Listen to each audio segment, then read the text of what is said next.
Pick a card. Check. Shuffle and lose it in the deck. Check. Have your spectator pick and hold an invisible card. Check. Have them place the invisible card back at any position, count down to that position, and have the card be there. Check. After this video, you can mark this effect off your checklist. Check.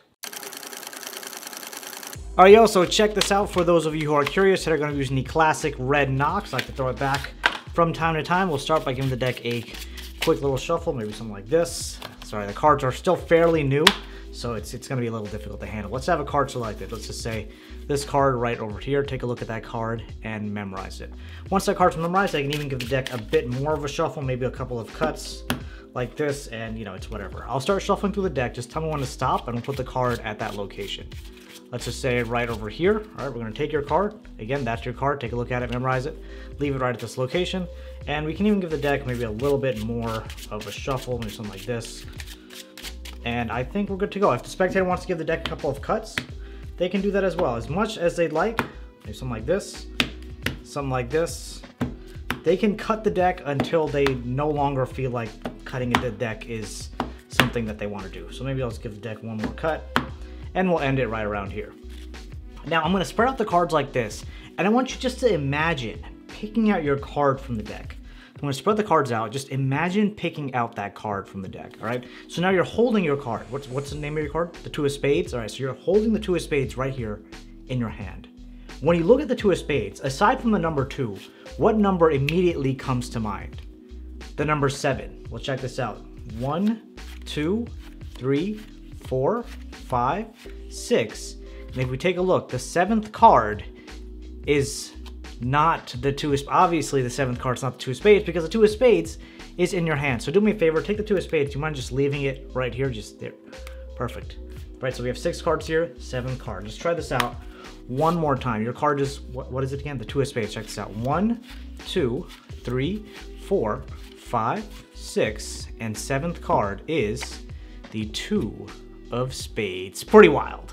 What up, crew? It is Magic Monday, and this is your place to learn magic, master your performance, and captivate audiences. Some background on this effect. I actually did it on my YouTube channel over 5 years ago, but I came up with multiple different handlings based on your level of skill. And I'll go over those in the tutorial. Also, not 100% sure what it's called, so if you know the name, do let me know, because I don't know. So now, before we dive right into the tutorial, make sure you smash that like button, hit subscribe, get ready to share with all your friends and family, grab your favorite deck, and now, let's do it.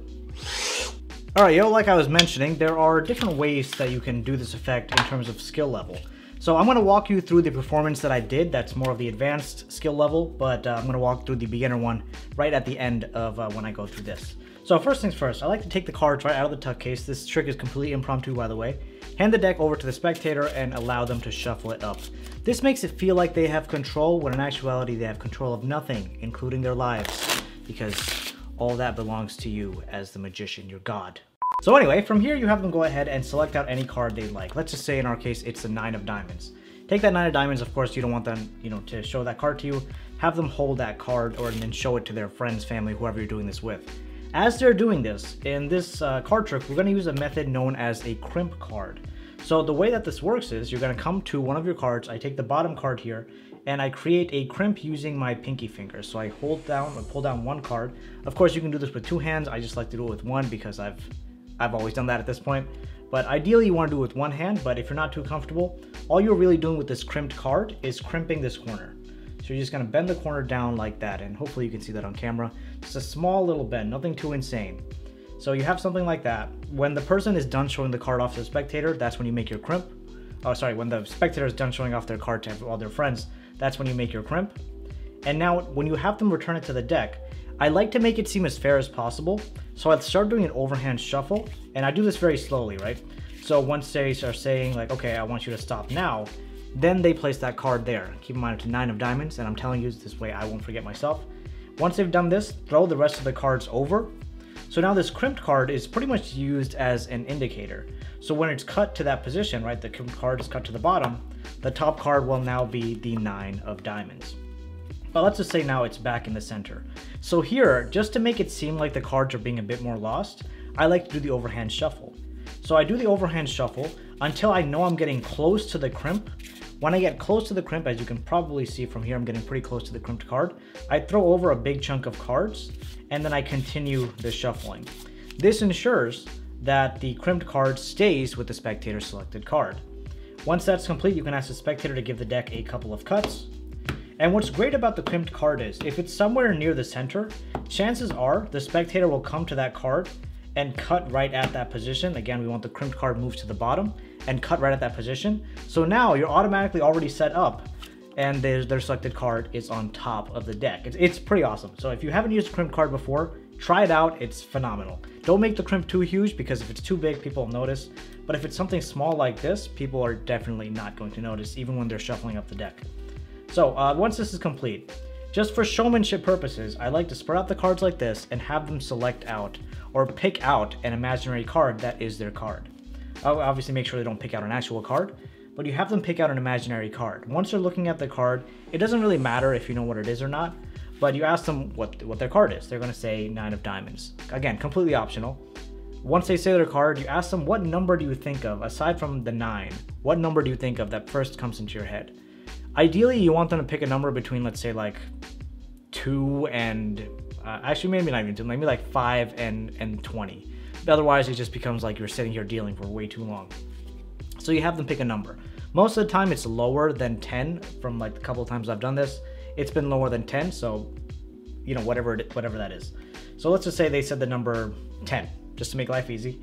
They said the number 10. So now you're gonna count down, do normal deals. 1, 2, 3, 4, 5, 6, 7, 8, 9. I don't deal the 10th card. I ask them to usually pick it up, and they look at it, they're like, oh wait, that's not my card. You'd be like, oh, obviously that's not your card. You're holding your card in your hand. Okay, so I want you to take your card and put it at that position. So once they take that imaginary card, put it at that position, it's now at the 10th position. And here, of course, obviously these are 9 cards, we dealt them out ourselves. We're gonna take this and return it here. What this dealing did was move their selected card to the 9th position from the top. So now when I'm dealing, I deal 1, 2, 3, 4, 5, 6, 7, 8. When I get to the 9th card, I perform a second deal. So I push 2 cards over as 1, and I take the card underneath it. And then I have them take the 10th card themselves. I don't deal the 10th card down, I have them take it themselves. And it happens to be the 9 of diamonds. Insane level of control. It just seems absolutely impossible that this is even possible. And by the way, for a tutorial on the second deal, you can click the link on the screen. Highly encourage you to learn it because I love it so much. Let's now talk about the simpler method. First things first, of course, we need a card selected. Happens to be the 9 of spades. I'll take it, leave it over on the side. And as the spectator, same exact thing we did last time. As the spectator is taking a look at their card, showing it to their friends, family, you get that crimp card. Again, you can use 1 finger, 2 fingers. Now you have them return it back to the deck. I still like to use the overhand shuffle method to get it somewhere because it just seems a lot more random than just giving the deck a cut. And when they put it here, just toss the rest of the cards over, hand the deck to the spectator, and have them give the deck single cuts. Again, the exact same thing we did, and hopefully they cut to that crimped card so that their selected card will be on top. But if not, then you can continue cutting where you get that card to the top position and the crimped card is on the bottom. So now you have 9 of spades on top. What you're going to do here is you're going to deal a little differently. Instead of just dealing like this, like we were doing before, we're going to deal a bit differently. I like to take the card like this, peel off the top card. So lift up from the back, peel off 1 card, put it down. Again, peel off 1 card, put it down. Of course, this is after we do all the imaginary pick a card. And let's just say the number they selected was 7 to make life easy. So what I'm going to do is I peel off 1 card, put it down, peel off 1 card, put it down, peel off another card, put it down. By the time I get to about card number 3, and I'm counting these cards, right? I'm counting 1, 2, 3. Then I do a double lift. So in the back here, right? Usually I'm peeling off 1 card, putting it down, peeling off 1 card, putting it down. I'm going to do a double lift. So I'm peeling 1, 2 cards. How many cards is that so far? 5. Let me put 1 card back. So I'm peeling off 2 cards now like this, right? 1, 2. And obviously the whole purpose of doing it this way is so that it's easier to pick up that double card versus, you know, doing it this way. It's hard to pick up, you know, that double. Let me put all these cards back. So we have 1, 2, 3. Let's say we get to the 4th card. We put 2 cards down. You want to make sure they're as square as possible, but don't draw too attention to it. So as you count 1, 2, 3, you put down the double card as 4, then 5, then 6, And now you ask the spectator to take a look at the card, and obviously the 10 of clubs is not their card. Their card was the 9 of spades, I think. So you tell the spectator 6 cards, put the invisible card back, and now this packet already has 7 cards, which they believe is 6. So you can put this here, and before you start dealing, you could even be like, actually, you know what? I want you to deal the cards. So now if they're dealing, they deal 1, 2, 3, 4, 5, 6, and they take a look at the 7th card. It is the 9 of spades, and their mind is just as much blown as the first method, if not even more, because they dealt the cards themselves. So do let me know down in the comments if you tried out this trick and what kind of reactions you ended up getting. The last video I made was related to awesome party tricks that you can do anytime, any place, anywhere with any deck of cards. So if you haven't watched that yet, click on this video right here. Just trust me. Trust me. All right, yo, thank you. Love you. See you soon. Here's the deck. Drop.